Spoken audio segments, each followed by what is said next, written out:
Bom dia, graça e paz, oração do dia. Louve mesmo na tribulação. Hoje, 12 horas, meio-dia, será minha live. Eu conto com você junto com a gente, tá bom? 12 horas, meio-dia, nossa live. E hoje vamos também refletir em Atos 16, do 19 ao 40, na experiência depois que o apóstolo Paulo expulsou aquele espírito de enganação, espírito de adivinhação, teve problema. O evangelho mexe na economia. Os donos daquela menina receberam prejuízo e eles quiseram se vingar de Paulo e de Silas. Está escrito: quando os donos da jovem viram que se havia desfeito a esperança do lucro, agarraram Paulo e Silas e os arrastaram para a praça à presença das autoridades e, levando-se aos magistrados, disseram: estes homens, sendo judeus, perturbam a nossa cidade, propagando costumes que não podem aceitar nem praticar, porque somos romanos. Percebeu? É característica dos gananciosos manobrar a justiça ou o sistema judiciário. Hoje nós sabemos, por exemplo, na nossa nação Brasil, um poderoso, um rico, ele não vai preso. Não vai. Eu não digo nem dificilmente ele vai preso. Eu digo, ele não vai preso. Se ele for, ele não fica preso. É algo que nós só veremos as próximas gerações que tiverem uma influência do reino de Deus diminuindo isso, melhorando isso. Mas hoje, um ricão, se ele for preso, ele não fica preso. Tendo uma equipe de advogados, ele não fica. Essa é a característica dos corruptos, sabe? Dos gananciosos. Eles manobram o sistema judiciário. E aqui está a prova. Esses homens pegaram Paulo e Silas e manobraram o sistema de justiça da cidade. Levaram-nos para a praça pública, ou seja, para a ágora, né? que é onde tomava as decisões da cidade. Agarraram e foram e disseram: olha, eles estão mudando os nossos costumes. Você percebe? Eles torceram a interpretação da lei. Eles por não aceitar o prejuízo, eles deram um jeitinho de manobrar o sistema judiciário para prender Paulo e Silas. 22. Então a multidão se levantou unida contra eles, e os magistrados, rasgando-lhes as roupas, mandaram açoitá-los com varas, e depois de lhes darem muitos açoites, os lançaram na prisão, ordenando ao carcereiro que os guardasse com toda a segurança. Este, recebendo tal ordem, levou-os para o cárcere interior e prendeu os pés deles no tronco.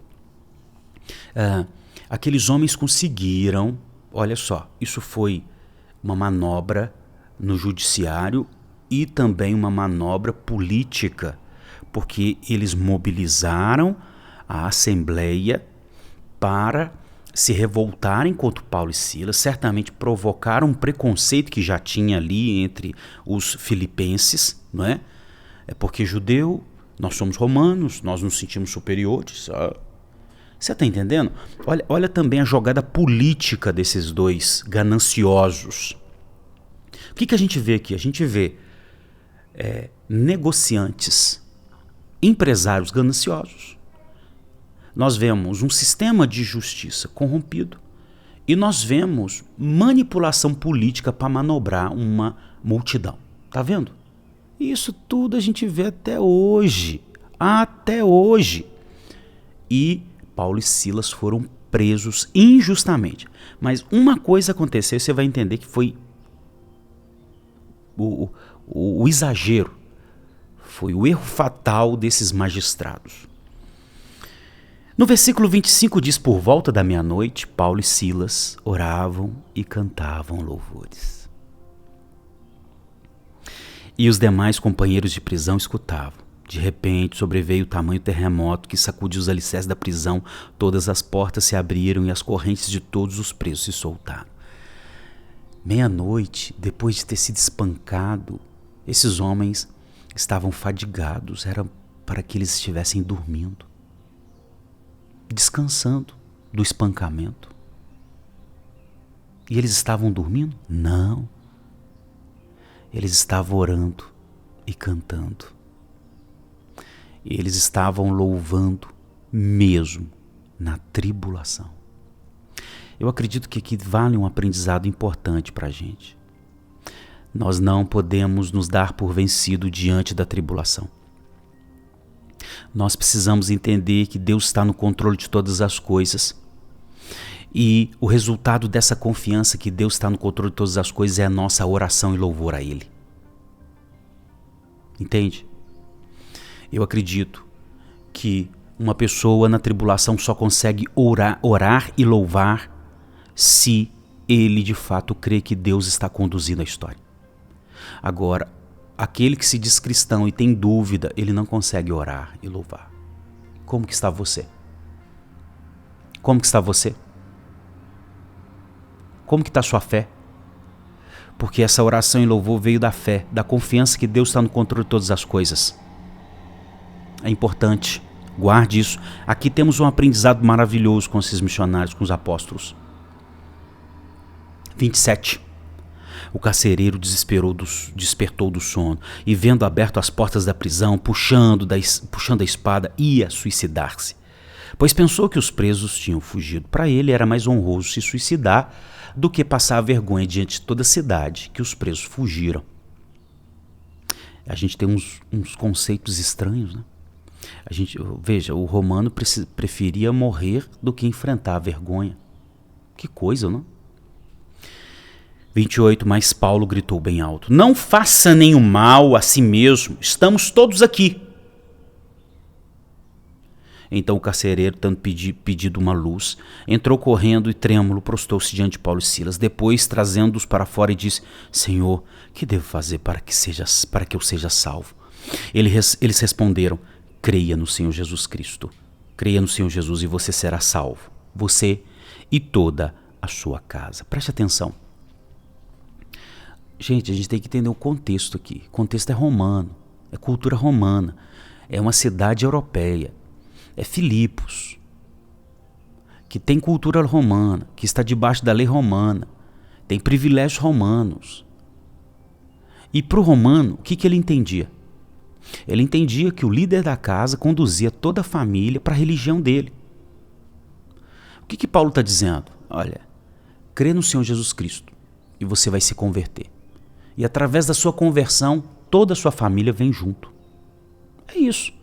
Ele estava diante da família e ele sabia que na cultura romana, o líder da casa conduzia toda a casa para a religião dele. É isso. Eu já vi pessoas pegando esse versículo e falando: olha, aqui tem uma promessa e eu não vou ceder. Amém. Você deve crer na influência do Espírito Santo sobre sua família, mas por favor, não interprete esse versículo dizendo como algo que acontece com todas as famílias. Não é isso. Aqui, no contexto romano, o líder da casa conduzia toda a família para a religião. E Paulo sabia que estava diante de um líder de uma família. Então, ele deixou claro: você converte. Depois, você conduz toda a sua casa para a conversão.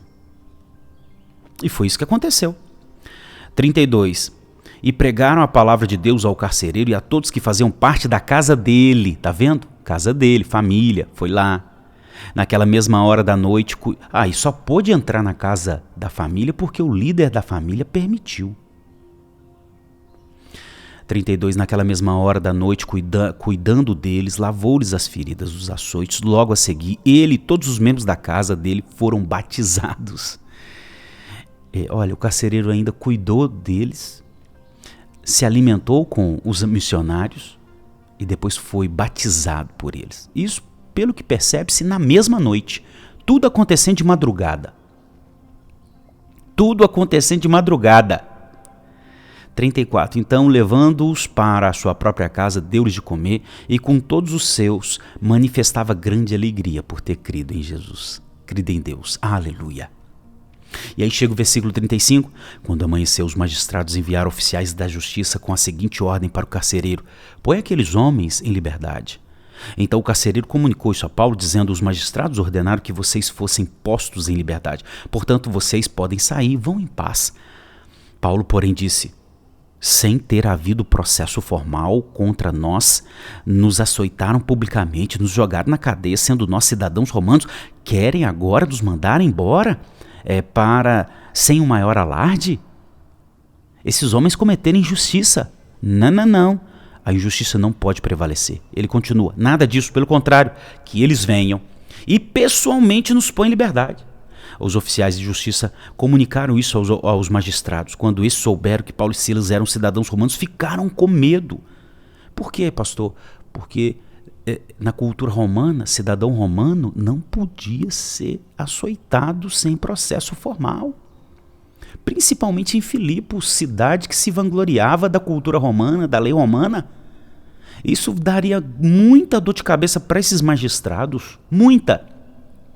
Talvez até para a cidade, mas principalmente para esses magistrados. Por isso eles correram, ficaram com medo. 39. Então foram até ele e lhes pediram desculpas e, relaxando-lhes a prisão, pediram que se retirasse da cidade. Aí vem o 40. Tendo saído da prisão, Paulo e Silas dirigiram-se para a casa de Lídia e, vendo os irmãos, os animaram. Depois partiram. Percebe-se que a igreja já estava funcionando na casa de Lídia, a vendedora de púrpura. Eu vou orar agora. Mas eu quero te dizer uma coisa. Deixe seus pedidos de oração nos comentários e compartilhe agora no seu status, stories, nos grupos de WhatsApp. Eu tenho certeza que tem mais pessoas que devem e precisam participar conosco dessa oração. E sabe o que eu vou orar agora? Eu vou orar para que você louve a Deus, mesmo na tribulação.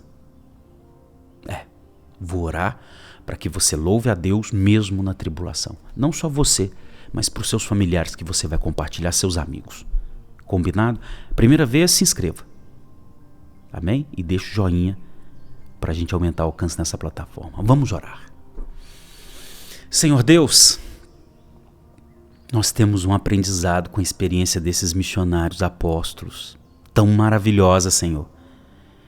Esses homens tinham uma fé inabalável no Senhor, a ponto de estarem orando e louvando após serem espancados. Senhor, Senhor, dá-nos essa fé inabalável. Senhor, dá-nos essa fé inabalável. Essa ovelha do Senhor que está me acompanhando, esse filhinho, essa filhinha do Senhor, concede esse filhinho, essa filhinha, essa fé inabalável, ó Deus. Mesmo na tribulação, louvar o Senhor. Concede-nos um relacionamento cada vez mais profundo com o Senhor. Concede-nos avivamento. Concede-nos renovação espiritual. Senhor, outro pedido que eu faço. Senhor, que essa pessoa influencie a casa dela para a salvação. Como o líder da casa ali, o carcereiro, ele influenciou a casa para a salvação, porque ele era o líder, ele era o influenciador. Que essa sua ovelha seja a influenciadora da casa. Esse seu filhinho, o influenciador da casa, e conduza toda a casa à salvação. Conduza todo o lar dele ao batismo nas águas. Em o nome de Jesus é minha oração, Senhor. Confio e confiamos no Senhor. Que assim seja. Amém e amém. Amém? Louve mesmo na tribulação. Foi a oração do dia. Daqui a pouco, meio-dia, minha live ao vivo. Participa com a gente nos comentários. Deixe seus pedidos de oração. Graça e paz.